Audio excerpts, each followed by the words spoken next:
Hey, I got to tell you guys something. It's been a while since I have done a show, and thank you for still subscribing, listening to older shows.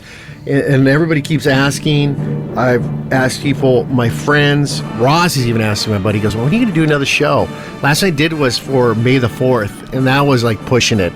With the Bell's palsy, I just don't feel good, and I'm waiting for I'm only at like 60% still. So eventually, I'm hoping that everything will come back to normal and I can do shows regularly, because I really want to attend SAC Anime Con, which is coming up.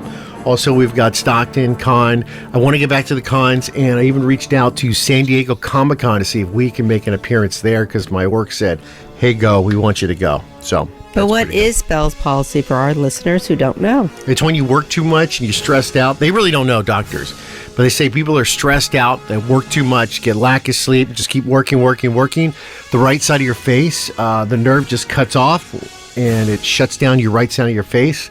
So you have your part of your right side of your face is just paralyzed, and then it starts coming back slowly. But my eye doesn't blink on my right side still. I mean, I can sleep, but it doesn't blink when I blink regularly. And my smile is only part smile there, and my lips. My right side lip doesn't go always up. So you'll hear me enunciate things kind of weird. But sometimes they say it takes a year to get back, but we're only at 5 months. So and it's stress related, correct? They say stress, overwork, just a lot of things. People can get it from a virus, they say sometimes. But to be honest, doctors don't really know that much about Bell's palsy. They don't know what causes it. And they always say, like, well, it comes back in like 3 months. Well, I already beat the 3 months. I'm at 5 months. I mean, I'm lucky what I have right now. I can talk, I can smile, stuff doesn't fall out of my mouth anymore when I'm eating. And you're pretty much physically healthy. But if it's stress related, why don't you do like what Benjamin Pratt does and a lot of other people and meditate or yoga, like be that role model on your nerd side. I think just sitting on the couch watching TV is good meditation for me. Mm-hmm. That's what I think. Coming up on the show, we're going to be talking to an actress by the name of Beverly Washburn. She was in the Walt Disney drama Old Yeller and the American General Pictures horror movie Spider Baby. That's what she's known for.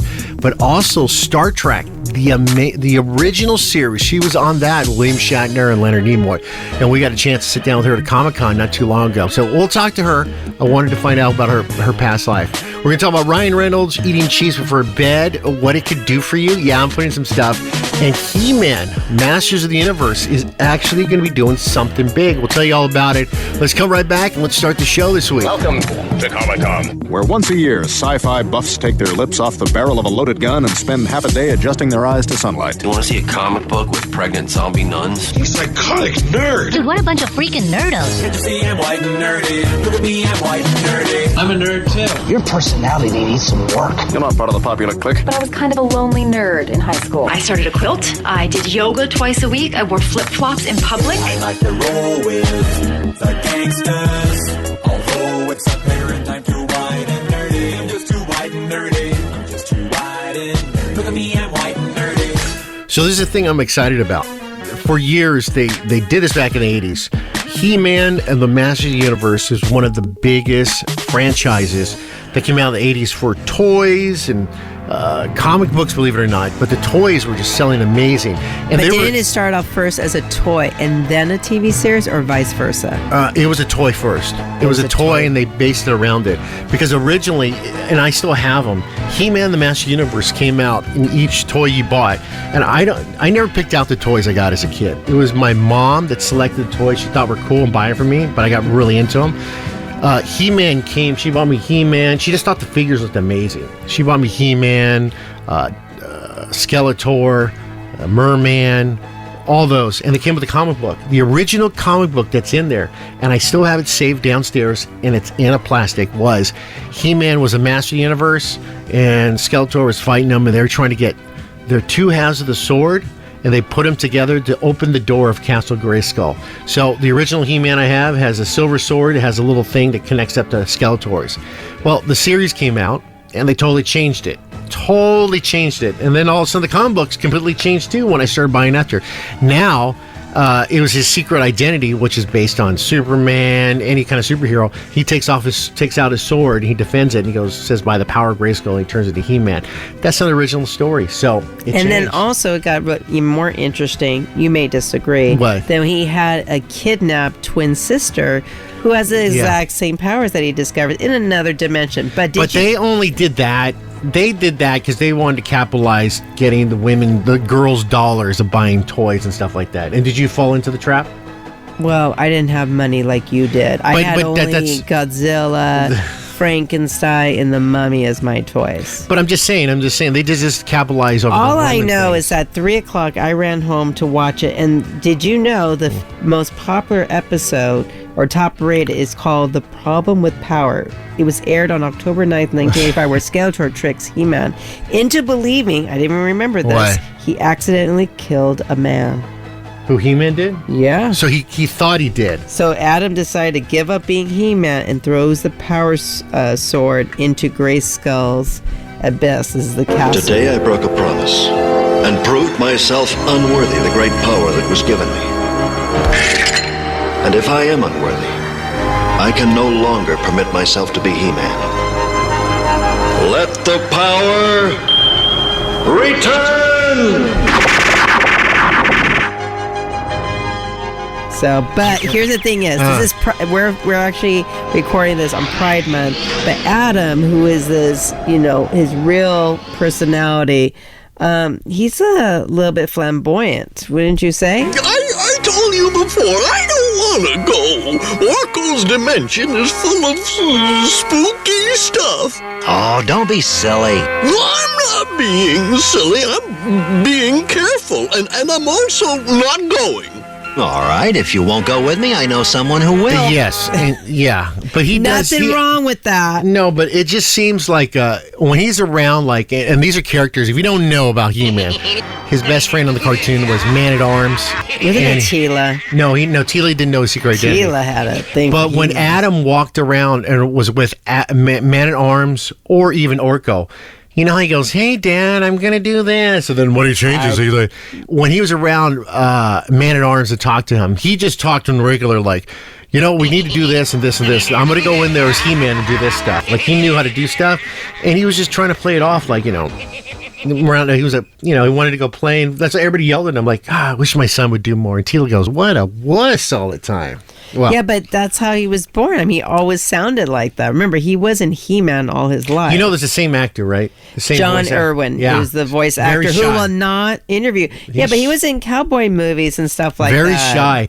So when we talked to, what's his name, Skeletor himself. Mr. Oppenheimer. Yeah, he was all like, he doesn't like to make appearances. He is just so scared. Shira told us that too. She's all like, he's just shy. He doesn't want to do it. He doesn't do interviews or anything like that's that. what he's best known for. He did it one time, and there was a kid dying of cancer, and he made a call to him and recorded something for him. And he says, and the voice and everything was pretty cool. But do you know he did make a cameo in Family Guy in 2005? He briefly emerged from his retirement. Needed money. That's what happens. You need money.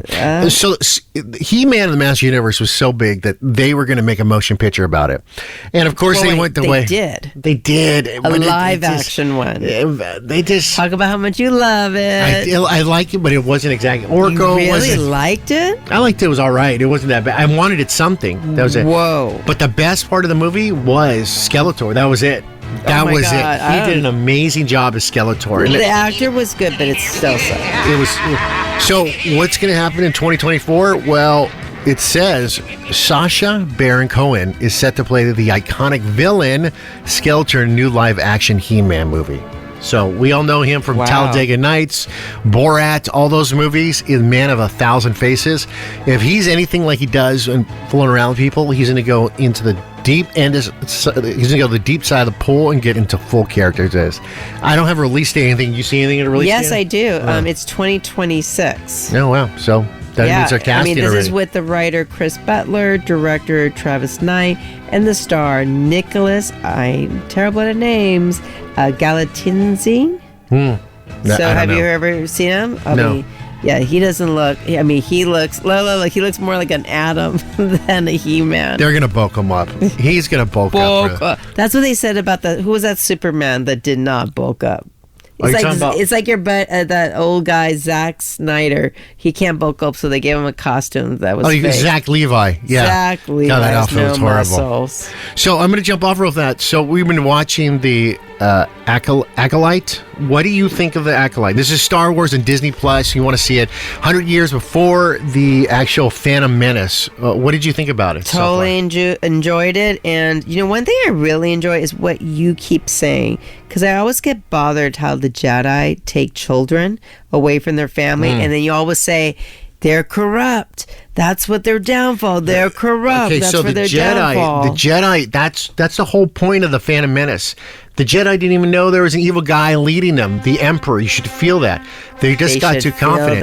And then if you watch Episode 2, the Clone Wars, the Clone Wars? When they go into the bar, they go, Jedi business. That's not their job. They are not police. They're just taking too much on, and they're very arrogant. They've turned arrogant. Okay. That's not a Jedi. Go ahead, what? But I need your Jedi wisdom right now. So on Rotten Tomatoes, 83% tomato meter.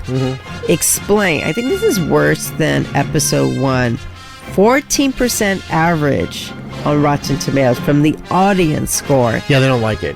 Why? I don't know. There's people complaining about it. They think it's ruining how the Jedi Order is. I don't know. You mean making the Jedi seem stupid? Yeah. Well, wasn't that... Okay, I'm so sorry, but Episode 3... How did you not know that dude was a bad guy? Like, come on, Yoda. Problem. No, but people are putting it down, and I was talking to you about it earlier, and let me get his name right. I always do this to the guy. He was in Episode 1. He made an appearance. Ki Adi Mundi. And if you know him from Episode 1, he was the one that sat on the council, had his big head and long beard, and he sat right next to Yoda. And then when they came in, Qui Jin came in, he's all like, yes, it was a Sith. A Sith, you say? And then he leans over and says to him, well, they haven't made themselves known, or we've been involved with them for over 1,000 years. But this is 100 years prior. So people are complaining about this, and I noticed this too, that he's in the Acolyte. This guy.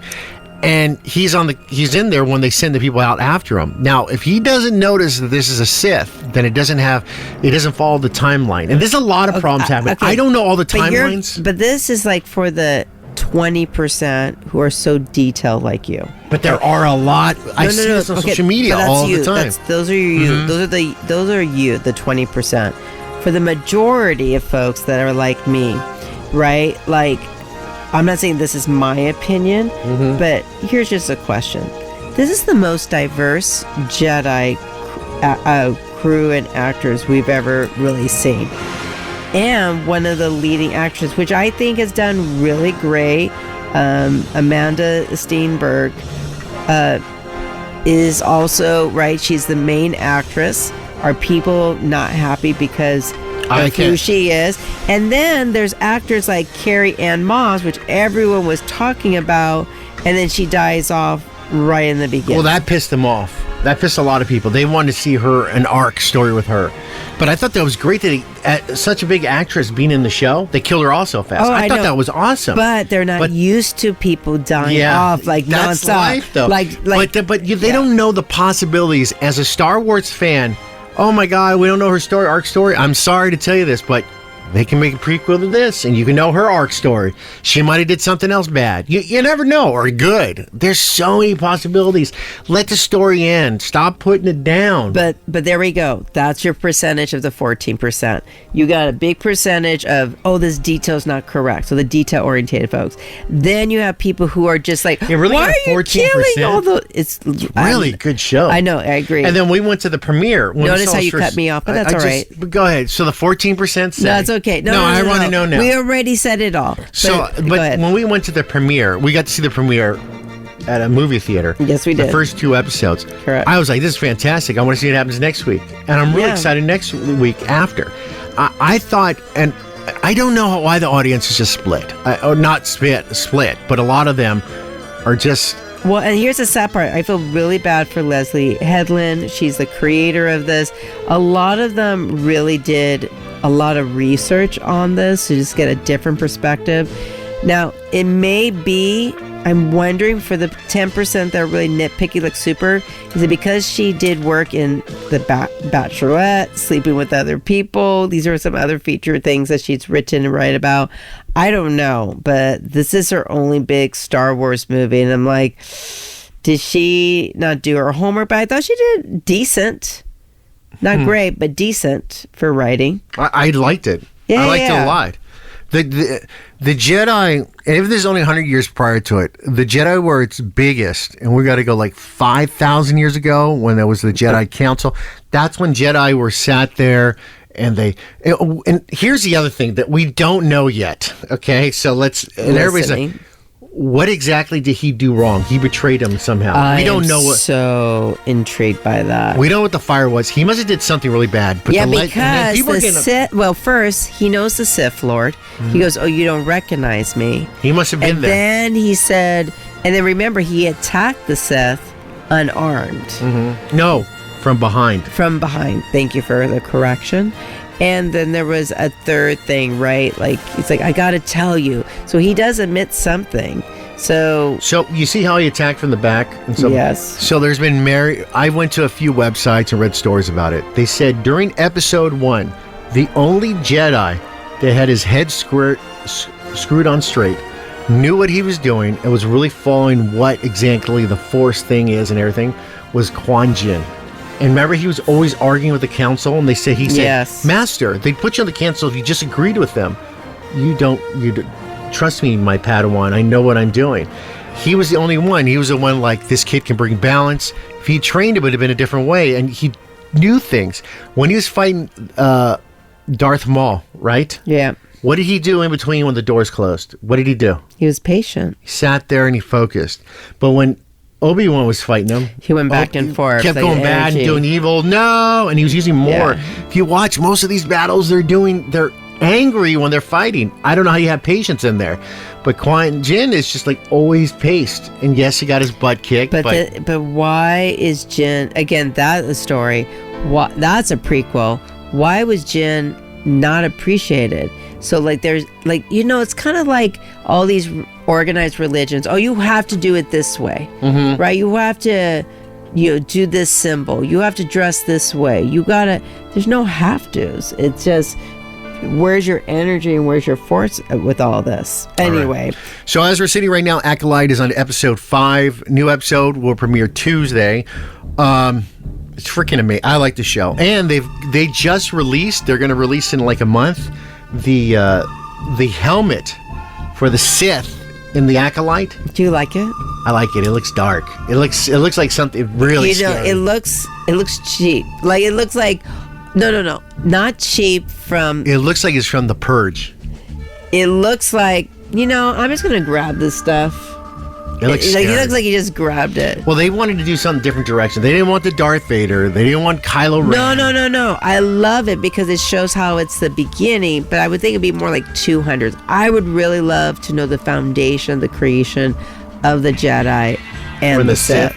That's what I thought. That's what I thought this was. That's what I thought this was going to be. They said it was about the Sith, so I thought it was going to be thousands. I didn't know it was going to be just 100 years. I thought it was like 1,000. I thought the Acolyte was the apprentice, like to the evil. I thought we were going to learn everything about the evil side of the Sith, and I would like that.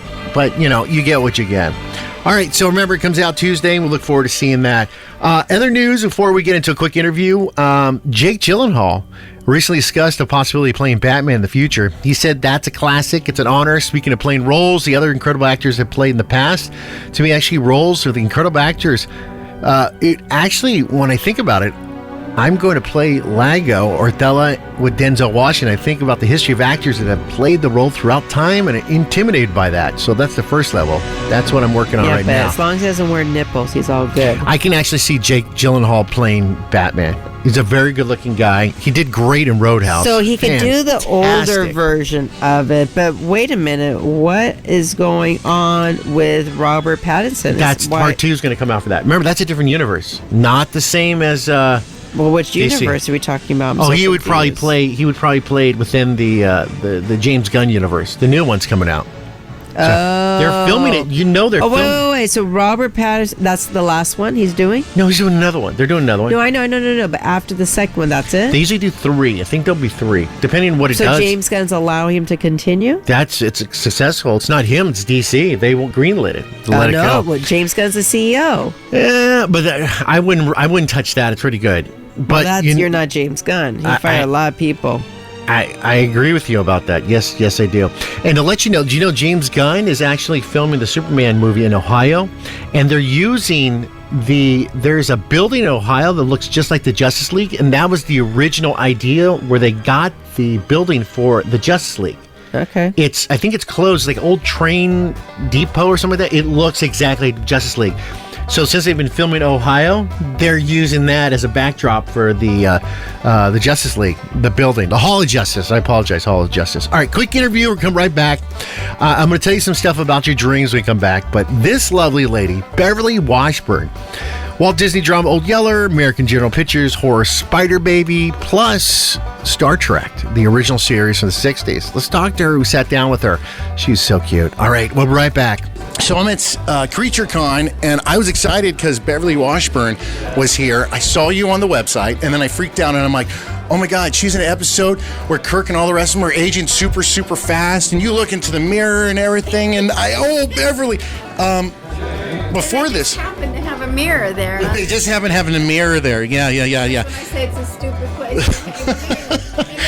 So let's start with all this. A lot of movies and stuff you did. I mean, did you want to be an actress when you were younger, or just? That's pretty young right there. That's in Superman. I know you were in Superman.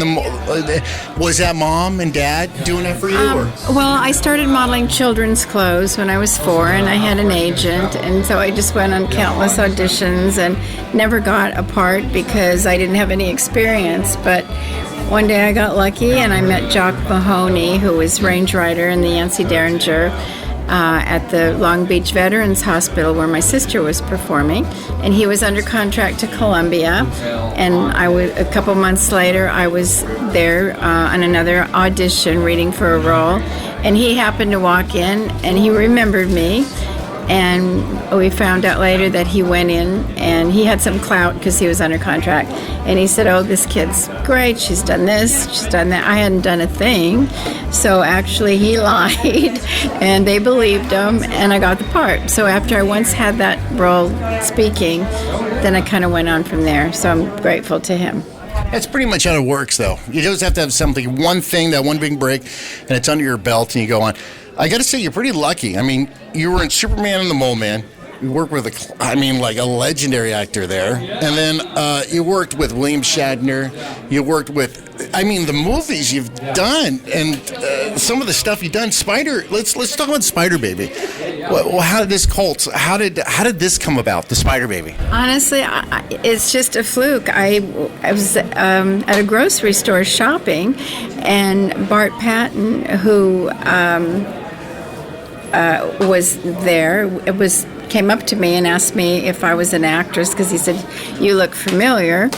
And then he said, we're auditioning for a part in a movie with Lon Chaney. Well, that really perked up my ears because I was a big fan of Lon Chaney. So I wasn't sure if it was legitimate because typically your agent calls you and sends you. You don't meet somebody in a grocery store. And anyway, he gave me all the information and said, have your agent call. And then I knew it was legitimate. So I just went and read for it. And I was just fortunate that I got picked. I was so thrilled. Okay, so you're sitting there with Lon Chaney. Did you talk to him for a while? Ask some questions? Well, it was such a quick shooting of the film. It was like 13 days. So we were on a very tight budget. It was a very low budget. I always tease it was like $11, but it was like $60,000. So we had to get everything done. So we didn't have a whole lot of time to just sit and chit chat, but of course we would in between scenes, and he was just wonderful. Okay, so and then how did the Star Trek come about? How did that happen? My agent sent me out to read for the role, and the first thing they asked me is if I was claustrophobic, which I thought was an odd question. Well, they have to ask, they're going to put you in space. You got to be in that tight tube. because, I die in the role. And so the makeup that, to look like I had aged so quickly, that makeup took 4.5 hours, and I had to breathe through a straw, and they put a plaster cast on my face, and that's why they asked if I was claustrophobic. And then it had to dry, and then they had to make a rubber mask, and so it was quite tedious. So it took 4.5 hours to be in makeup. And were you hoping that somehow, it's going to be a recurring role? I'll be back somehow. No, I didn't even think about that at the time. It was the second season. It wasn't even all that popular then. And it was the fans that brought it back. It went off the air, and the fans brought it back. And I was just grateful to be a part of it. Just, even just one episode, it was a thrill. So with all this, do you get called back to the Star Trek conventions? How many have you been at? Quite a few, huh? Not a lot, but I've done a few, yes. And of course, sadly, we just lost Nichelle, and she was such a lovely lady. And and same with Spider Baby. There's only 3 of us still left, and Old Yeller. I'm the only surviving cast member from Old Yeller. So do you have a lot? And so out of all these, who do you have the most when people come up to a table or see you and they're like, they talk about this the most? Which one would it be out of all the different projects you worked on? The most popular or my... What's the most popular from fans? And 2, now you're making a 2-part question. It's like an essay. And then number 2 is, what's your favorite? Oh, gosh. It depends on the convention. Like, if it's a horror convention, obviously Spider Baby is the one. If it's a sci-fi, it's Star Trek. And then if it's like a nostalgia convention, it's varied ones. It's Old Yeller, it's Leave It to Beaver, it's Father Knows Best, it's Superman and the Mole Man, and Dragnet, or it could be anything. What's your favorite? I can't really say I have a favorite, because I feel so blessed that I've had the opportunity to work with so many wonderful people. And as a child, because I did most of my work as a child, like with Bing Crosby and Kirk Douglas, and Lou Costello did his only dramatic role on Wagon Train. But I was too young to really appreciate it, and it was after I became an adult that I look back and I thought I was so fortunate to have been directed by Frank Capra and George Stevens and Cecil B. DeMille. So it's hard to pinpoint, because I just feel fortunate to have worked on so many different genres. You are a lucky individual. You're very lucky. And you're on all the time. You're on repeats all the time, which is... No, we're not. We're not. No, not at all. I thank you for letting me hang out with you and see all this stuff. And everyone's here today. They're doing the Spider Baby, huh? Right, yeah. And then we're going to do a Q&A afterwards. So. Are you ready for that? Yeah, it's always fun to reminisce and talk about, my experiences on various shows. And Spider Baby was such a joy to work on, and to be directed by Jack Hill and work with Sid Haig and, of course, Jill and Lon Chaney. It was a dream come true for me. So if people want to see more about you, do you have a website set up or all that stuff? We want to see, what is it? It's just BeverlyWashburn.com. All right, you guys got that? It's Beverly, and then Washburn, WASH, and then burn, like I just burned my finger. You are awesome. You're beautiful. I love this. Your table's set up great. And your prime location. Thank you so much for letting me be with you. I appreciate it. Meet you. Thank you for having me on your show. No, thank you for joining me. So as you're listening to this show and you see those interviews, you can go to yournerdside.com and click on our SoundCloud or our website over there and listen to all our past interviews with everyone that has come on the show. It's amazing how many we've talked to over the years. We've been on for a while. Real fast, I want to let you guys know something. So you're going to bed, right? Did you know this? The CW 880 Casino says eating cheese before bed may influence your dreams.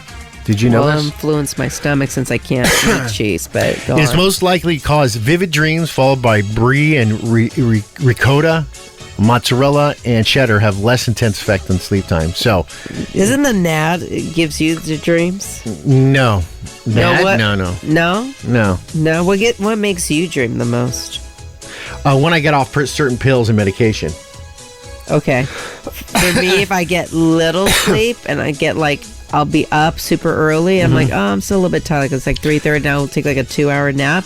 That's what I'm doing. I'm like, what the My fudge? biggest problem is that I run hot, so I bring a bottle of water with me to bed. Before I fall asleep, I'm like, oh, I'm so hot. I drink water. This man pees like there's no tomorrow. And this, you know what's the most disgusting part? He doesn't flush. Now, he thinks he's courteous. I'm saving for water. Not saving water or the noise. But then but listen, then I go says pee. the acid ruins the toilet. Then I got to go pee. Only during the winter. I just peed myself. It's only during the winter time I don't pee that much because I don't drink that much. It's kind of weird. Drink.